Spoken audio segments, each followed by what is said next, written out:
খুনসুটি চলতেছে তাদের মধ্যে। খুব সুন্দর একটা পরিবেশে আপনাদের নিয়ে আসলাম।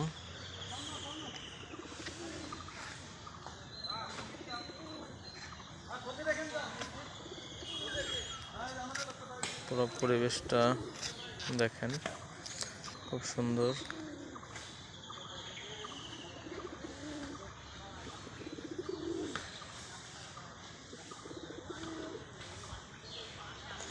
এই একটা লিচু গাছ, প্রচুর লিচু হয়েছে কিন্তু প্রচুর টক।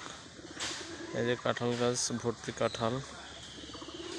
এই পাশে আর একটা লিচু গাছ দেখতে পাচ্ছেন, এটা এখনো পাকে নাই।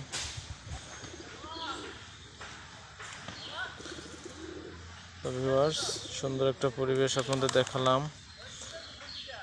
সবাই লাইক, কমেন্ট, শেয়ার করবেন।